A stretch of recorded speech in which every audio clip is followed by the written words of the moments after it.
everyone, it's Evangeline here at eTrailer, and today we are looking at this roof rack setup from Inno that includes 50-inch long square bars as well as the Inno Feet 4 square bars on our 2017 Toyota RAV4. So there's different types of crossbars. You have your aero, you have your square, you have your round. These square bars are the more traditional style of crossbars, but if you're looking for something that is light, really quick and easy to put on, and adds some extra room or opportunity to put accessories on the roof of your RAV4, this might be a good option for you. These are the 50-inch long square crossbars. Now the recommended length for crossbars for the RAV4 by Inno is the 46 long crossbars, but they don't provide enough overhang. So if you have accessories that require overhang, or if you just want a little bit more crossbar space, you might be interested in the 50-inch long version. So the square bars have a weight capacity of 220 pounds, which is the upside for having the square bar style.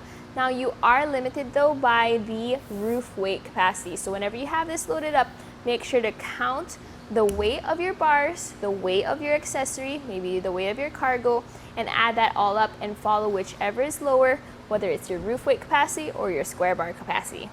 Since this is the length ideal for if you need overhang, we're going to take some measurements. So the bar space you have from the top of the feet to the end cap is going to be 3¼ inches on the front crossbar. You're going to have a space of 1 inch underneath the crossbar. Then here for your rear crossbar, you have a bar space of 4½ inches, and then underneath it is 2½ inches. As for how this sits on top of your vehicle, the height added to the top of your roof is going to be 4¼ inches. As for the clearance between the crossbar to the top of your roof, you're going to have a clearance of 3 3/8 inches. That's a measurement you're going to have to keep in mind when you have accessories with large clamps, or if you're carrying skis and snowboards with large bindings. The crossbar is made of hardened steel, which means it's strong and durable, but it is also coated with elastomer. So you can see how this helps resist corrosion, as well as it helps cushion the load. So if you do have accessories on it, it's not straight on steel, but you have that coating for cushion. The towers themselves are really quick and easy to throw onto your raised rails. They are locking, which means you can lock them to your vehicle and make sure that your roof rack setup stays on there. Now that process involves a strap that goes around the rails. So let's take a look at that process. So I already did one crossbar and we'll do the second one together. It's really quick and really simple. You just need to get the tower set up. So you have that rubber foot on that tower, just pop that into place. Once that rubber foot is ready, you can then put the tower on the crossbar. So this is gonna slide through your crossbar. I like to have it where all the grooves are sitting on the outside or on the top. And then as you slide it through, just make sure that your handle or your lever is gonna be facing the outside. Once you have your crossbar set up, you can have a friend help you out, catch it on the other side. I have Bobby here, and he's gonna go over to that side and help me get it onto our raised rails. So you're gonna set that foot onto your raised rails. You can see how that rubber foot contours around those rails, and then you're gonna line it up to get as even as you can get on each side.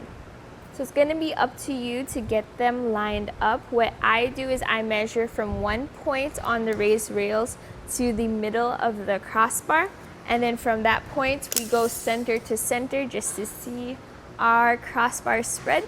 We're gonna go to 24 inches apart. So get this to 24 and then get the other side to 24. Once you have your crossbar spread measured and figured out, you're then gonna make sure you have an equal amount of bar on each side. So I measured from the top of our feet to the end of our tower or our crossbar, and that's gonna be your overhang. So we have about 4¼ inches. And once that's done, you then put the strap into its proper tab and then tighten it down. Once you have all 4 towers tightened down, you just put this lever down to the side. Then you put your end cap on your crossbar. I try to make it so that you have the angle on the end pointing downwards. And then you put your cap on your tower.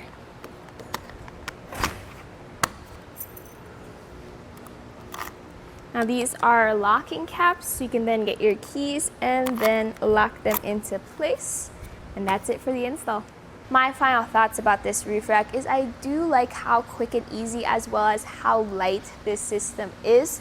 I personally am a fan of the aero crossbars because it does reduce that wind drag and wind noise. But since these are so light and small as well as low profile, it makes up for them being a square crossbar. So if you do have those accessories that require square crossbars, as well as if you're looking for something that is lighter, this may be a really good option for you. And that was a look here at our Inno Roof Rack with Inno square crossbars and our Inno Feet for square crossbars here on our 2017 Toyota RAV4.